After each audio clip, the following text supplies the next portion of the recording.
रोशनपुर नाम के गांव में चंदा और शांति नाम की जिठानी और देवरानी रहती थी। चंदा का पति बहुत पैसे वाला था। उनके पास किसी भी चीज की कोई कमी नहीं थी और उसके विपरीत शांति का पति बहुत ही गरीब और नशेड़ी था। शांति चंदा के घर में काम करके अपना घर चलाती थी। भाभी, घर पर खाने के लिए कुछ भी नहीं है। अगर आप थोड़ा खाना दे पाए तो बहुत मेहरबानी होगी। मुझे जो भी पैसे मिलते हैं वो तो आपके देवर नशे में उड़ा देते हैं। ये तुम लोगों का ना रोज रोज का ड्रामा हो गया है। अब देवर जी कमाते नहीं है तो मैं क्या करूं? तुम्हारा पति तो तुम्हारी सारी कमाई दारू में उड़ा देता है। रहने दो भूखा उसे। अरे ऐसे मत बोलिए भाभी, आप तो जानती ही हैं कि वो मन के कितने साफ हैं, पर इस बेरोजगारी के कारण उन्हें दारू पीने की लत लग गई है। अरे अपना ये रोना गाना बाद में कर लेना, पहले काम निपटा ले घर का। मेरा और टाइम खराब ना कर। जा गेहूं पीस ले, फिर तुझे कपड़े भी धोने हैं। शांति रसोई घर में जाकर गेहूं पीसने लगती है। पीसते पीसते कुछ गेहूं वहां कपड़ों में गिर जाते हैं, जिसे देखकर उसके दिमाग में एक आइडिया आता है। क्यों ना ऐसे ही थोड़े गेहूं मैं अपने पल्लू में बांधकर घर ले जाऊं, फिर एक बर्तन में जमा कर लूंगी और उसे पीसकर रोटी बना लूंगी। कुछ दिन तो ऐसे ही चलता रहा, मगर फिर एक दिन चंदा ने शांति को ऐसा करते हुए देख लिया। अरे पहले तो मुझे लगा तुम लोग बस गरीब हो, पर तुम लोग तो चोर भी हो। चोरनी कहीं की। मुझे तो लगता था तू गेहूं पिसती है, पर तू तो अपने पल्लू में गेहूं छुपा कर ले जाती है। निकल मेरे घर से। मुझे माफ कर दो भाभी, हमारे पास खाने के लिए एक दाना तक नहीं था, इसलिए मुझे ये सब करना पड़ा। अरे तुम लोग मेरे रिश्तेदार हो, इसीलिए दया कर कर तुझे मैंने अपने घर पे काम पर रख लिया, पर तू और तेरा पति हमारे खानदान का नाम मिट्टी में मिलाने पर उतारू हो चुके हैं।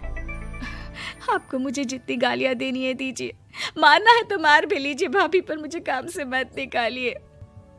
परिवार की बात है, वरना कोई और ऐसा काम करता ना तो धक्के मार कर कब से घर का बाहर निकाल दिया होता। रोते रोते शांति अपने घर चली जाती है, जहाँ उसका नशेड़ी पति कहता है, अरे कहाँ रह गई थी कामचोर? इतनी देर क्यों कर दी? आज पैसे लाई कि आज भी खाली हाथ वापस आ गई है? अपने हाथ दिखा। जरूर पैसे छुपा लिए ताकि मैं दारू ना पी पाऊं। नहीं जी, मैं आपसे क्यों छुपाऊंगी, और अभी आप दारू पीने की बात कर रहे हैं, उसी कारण तो आज हम लोगों की ये हालत हो गई है। किसी काम की नहीं है तू, बिना मार खाए समझेगी नहीं। रख, अभी तेरे होश ठिकाने लगाता हूँ। रामलाल शांति को बहुत मारता है। शांति का मन दुखी हो जाता है और वो गांव के तालाब के पास के एक पेड़ के नीचे बैठकर फूट फूट कर रोने लगती है। मैंने कभी किसी का बुरा नहीं किया, फिर भी भगवान मेरे साथ ऐसा क्यों कर रहा है? मैं तो रामलाल जी की फिक्र करती हूँ, फिर भी उन्होंने मुझे इतना मारा। तभी उसे एक आवाज सुनाई देती है, रोने की कोई जरूरत नहीं है बेटी, चिंता क्यों करती हो? ये आवाज कहाँ से आ रही है? शांति अपने आसपास देखती है, उसे कोई नहीं दिखता।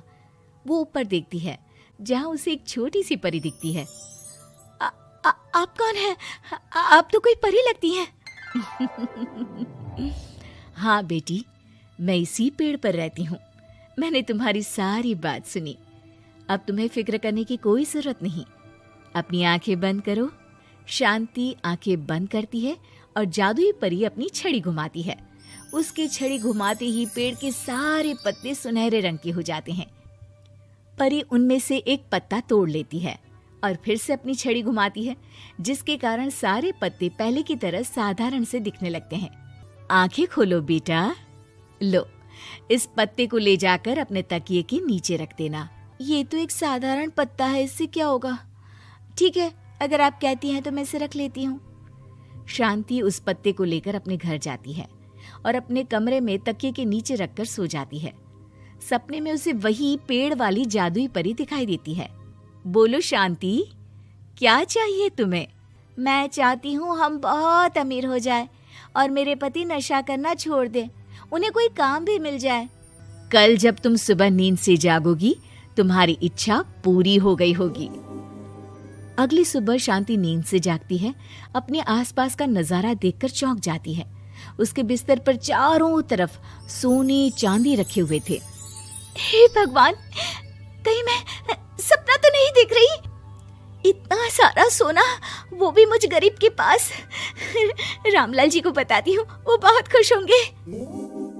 शांति जैसे ही कमरे के बाहर जाती है, वो देखती है कि रामलाल सूट बूट पहने काम के लिए बाहर जा रहा होता है।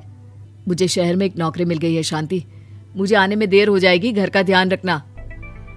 और इस तरह शांति बहुत अच्छा जीवन बिताने लगती है। उसके पास अब किसी भी चीज की कमी नहीं रह जाती।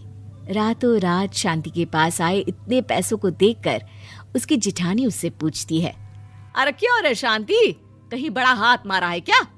अचानक तुम लोगों के पास इतना पैसा कैसे आ गया? नहीं नहीं भाभी, ये सब तो जादुई परी के दिए हुए पत्ते का कमाल है। शांति जादुई पत्ते के बारे में सारी बात चंदा को बताती है, जिसे सुनकर चंदा के मन में लालच आ जाता है और वो झूठ मूठ रोते हुए उसी पेड़ के नीचे जाती है जहाँ उसकी रोने की आवाज सुनकर जादुई परी कहती है, क्या हुआ बेटा, क्यों रो रही हो? मैं बहुत गरीब हूँ, मेरे पति मुझे बहुत मारते हैं, अब मैं जीना नहीं चाहती। चिंता मत करो बेटा, अपनी आंखें बंद करो। जादुई परी चंदा को भी उसी पेड़ का एक पत्ता देती है और तकिए के नीचे रखने को कहती है। चंदा उस पत्ते को लाकर अपने तकिए के नीचे रख लेती है और अगली सुबह जब उठती है तो उसके कमरे में चारों तरफ सांप बिच्छू रहते हैं। अरे बचाओ बचाओ, कोई मुझे बचाओ, ये कैसा पत्ता है जिसे लाने के बाद उस गरीब शांति के पास तो इतना सारा सोना आ गया, और मेरे चारों तरफ ये सांप बिच्छू, अरे कोई बचाओ। चंदा अपनी जान बचाती हुई शांति के पास जाती है। चलिए भाभी, मुझे लगता है आपके घर में सांप बिच्छू को बस जादुई परी ही हटा सकती है। दोनों मिलकर जादुई परी के पास जाते हैं। ये सब तुम्हारे बुरे इरादों का नतीजा है चंदा। तुम झूठ मूठ बस पैसे के लालच के कारण यहाँ आकर रो रही थी, इसीलिए तुम्हें जादुई पत्ते ने उसकी सजा दी। अरे मुझे माफ कर दीजिए जादुई परी, मेरे मन में लालच आ गया था। अरे शांति, तुम भी मुझे माफ कर दो, मैंने तुम्हारे साथ बहुत गलत किया है, फिर भी तुम मेरी मदद के लिए आई। चंदा को अपनी गलती का एहसास हो जाता है, इसलिए जादुई परी उसके घर से सारे सांप बिच्छू को गायब कर देती है। चंदा और शांति आपस में मिलजुल कर रहने लगती हैं।